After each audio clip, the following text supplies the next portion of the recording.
Want to welcome you to Day Trading FX with myself, Jarrell Coleman. Let's get you guys straight today with a trading plan.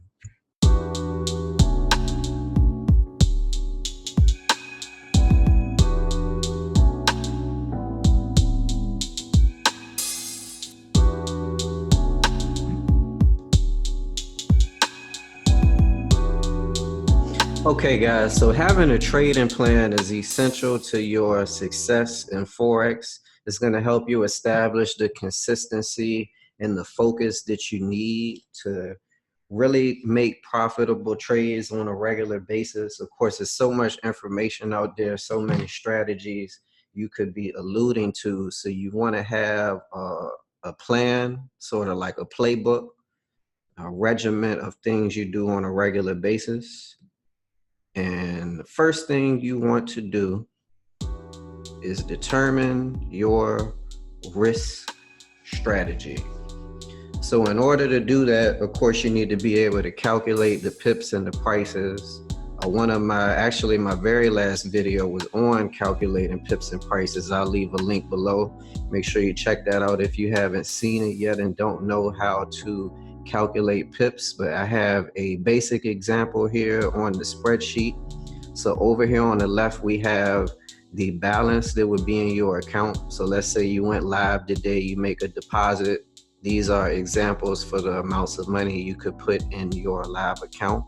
All the way down here, we have 25. Just simply because I know there are a lot of brokers out there that'll let you make a minimum deposit of $10 and have you expecting that you're supposed to do something with that. So hopefully this will give you a good idea. But starting with $50, let's say you make a $50 deposit in your live account and you want to make a trade. As a beginner, I definitely recommend you use what's called a stop loss. So now a stop loss you would set up is going to cut off your trade at a certain point, which will stop you from losing any more money than you've lost at that point.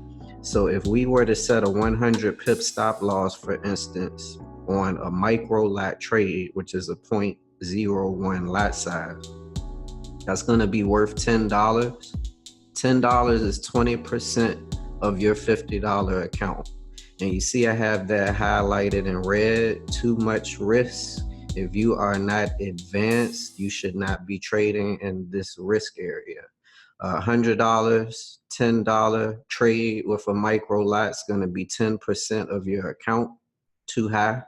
If you have $150, that same trade would only be worth 6%. So it's a little risky, but it's better than being in that 7, 8, 9, 10% range. It limits the amount of losses you can incur before you're out of money. And of course, as a beginner, you want to leave yourself as much room to make mistakes as possible.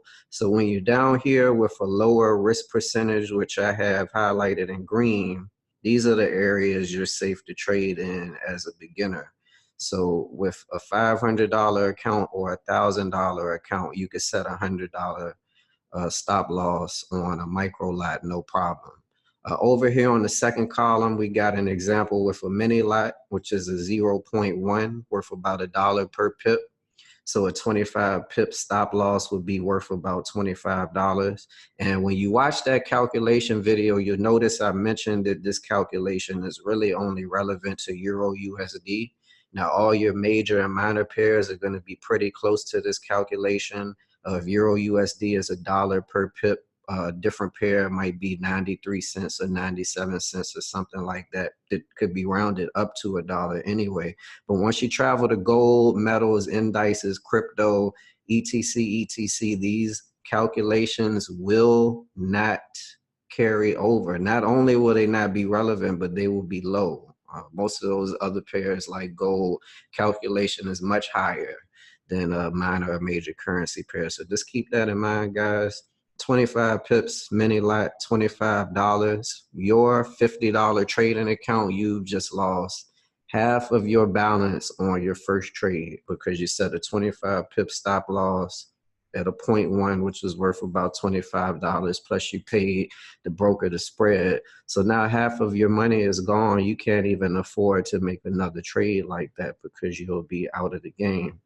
$100, 25%, even all the way up to 250, we're still dealing with 10%, which is too much risk.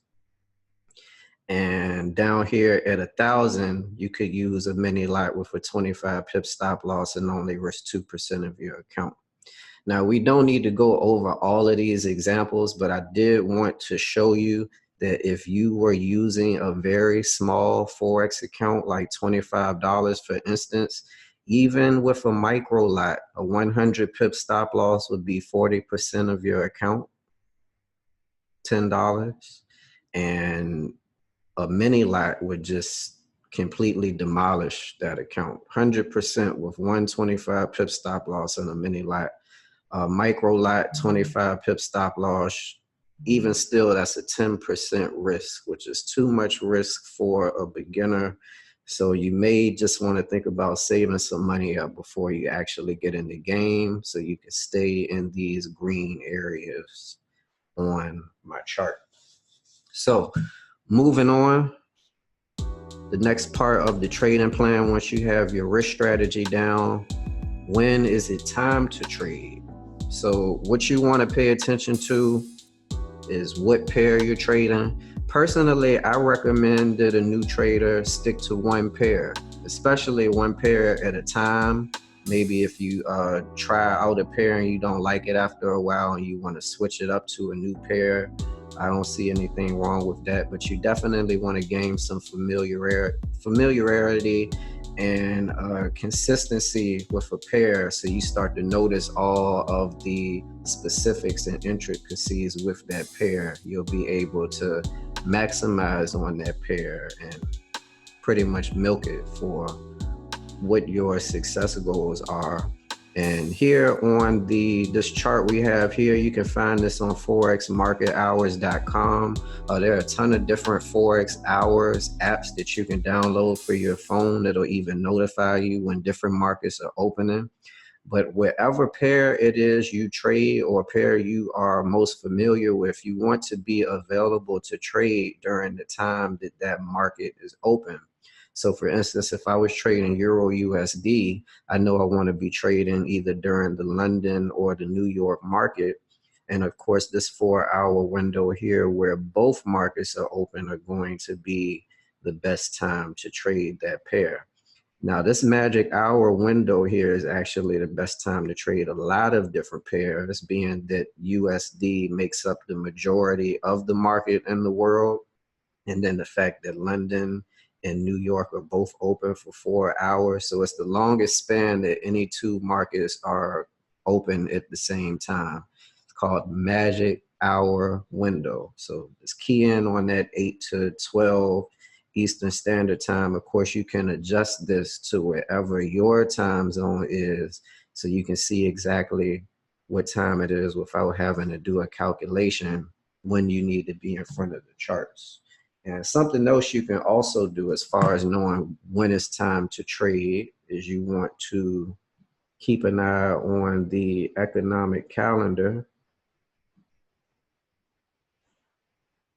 So the economic calendar, of course, you want to check out my video on fundamental analysis, where I go over how to interpret economic news and how it affects the prices.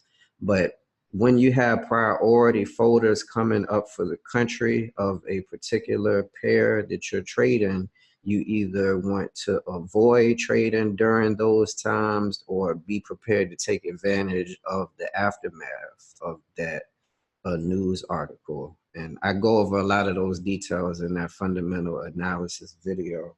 I'll probably leave the link to that below as well. And when you're doing your technical analysis, of course, your entries and exits are going to be based on candlestick structure, technical indicator structure, where your significant areas of support and resistance are. So there are ways to set notifications as far as price thresholds, indicator setup, candlestick structure, as well as notifications for currency strength. So you can use these kind of notifications to your advantage to know, hey, something's going on. I need to be in front of the charts for my pair. So that's how you know when it's time to trade. And moving on to the last topic, which is, should I buy or sell? Now, I have a video covering technical analysis. And what you want to do is combine all of the data you see here on the chart. Your candlestick structure, once again, support, resistance, technical indicators, whatever it is that's most effective for you to analyze the trend direction. You want to stack what's called confirmations. Now, when you're entering a trade on the Forex market, it's only one of two things you can do. You can enter a buy or a sell. So anything you see or anything you read that leads you in the direction of one or the other is what I call a confirmation. So for instance, a lot of people seem to be familiar with RSI. If it's below 30, it's oversold. If it's above 70, it is overbought. So for instance, if you were using that and you see the RSI is above 70, which means it's overbought, that's a sell confirmation or a signal to sell. So that would be one confirmation. Whatever time frame that is you are referencing, that is one confirmation. So that means if you're looking at the hourly time frame and you move over to the 4-hour time frame, and RSI is overbought over 70 on the 4-hour as well, now you have two confirmations from the same indicator, if that makes sense. So even using 2 or 3 indicators, you can easily get 10 to 15 confirmations based on the multiple time frames. So pulling up this chart, which should give you an example of how you can stack these confirmations to build your strategy. Let's say I was going to develop a trading system based on the technical analysis, fundamental analysis, whatever my regimen is to enter my trades that way, that's a system. So I have 3 columns up here for 3 different trading systems someone could be using. I don't necessarily recommend to use 3 trading systems at a time. Maybe you try one for 90 days, moved on to the next to see if something else was more effective, or if you can make any small tweaks or adjustments to the original system. You would still be creating a new system, and you want to track your win rate or your success rate, which is basically just how many trades are you winning versus how many trades are you losing. So if you win 5 out of 10 trades, you have a 50% win rate. If you win 8 out of 10 trades, you have an 80% win rate. And these numbers I have here in the chart are just an example. I typed these numbers in off the top of my head just based on what was logical to me. It's not necessarily going to work out this way. Numbers won't always increase as you add confirmations. Maybe it will, maybe it won't. It'll depend on how effective your system is and how you're applying it. But if we use this as an example and we said, system 1, I'm only using 1 or 2 confirmations and losing my trades most of the time. I only have a 32% win rate. I know that my system isn't good, or I need more confirmations. So if I add more confirmations to my system and I see my win rate go up, I know that I'm doing something right here. And as you can see here, if my confirmations were to continue to go up, and I know 50 seems like a lot, but if you're using 3 indicators and you use a trend line and you check the news and you look at the strength meter for currencies, and then you apply that to all of the time frames available, or whatever time frames you feel are most effective for your strategy, those confirmations will build up fairly quickly. And it doesn't take long to collect them. It's less work than you would expect it is. And the more you do it, the easier to get to the point where you're finding 25 confirmations as fast as someone else finds 3. So don't let it overwhelm you. But ideally, the more confirmations you use and the better your system, the better your win rate is going to be, which means the bigger your bottom line or your profits are going to be. And it's really that simple. There's no magic button, no magic trick. You just got to put the work in to find the strategy, then develop that strategy, and then stay consistent with that strategy until you get the success rate that's going to bring you the results that you're looking for. And that's what you need to do to put together a trading plan. I hope you guys enjoyed this video. Definitely hit the like button. It lets me know I'm doing a good job, so I appreciate you. Of course, I appreciate you just watching the video anyway. If you haven't subscribed yet, make sure you hit the subscribe button down there.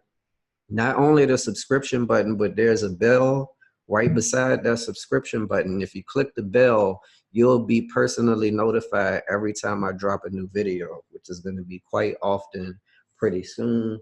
I want to make sure I'm putting out enough material for you guys to be effective and successful out here on the market. So I wish you all the best of luck. And until next time, good luck out here on the markets, and pay attention to the Brexit if you're trading GBP pairs. It's going to be huge.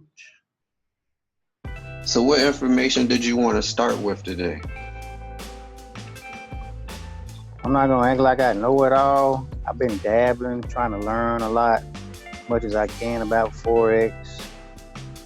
And you just seem to explain everything in a manner that I can understand it. So it's just whatever you want to share with me, man. I'm open to learn.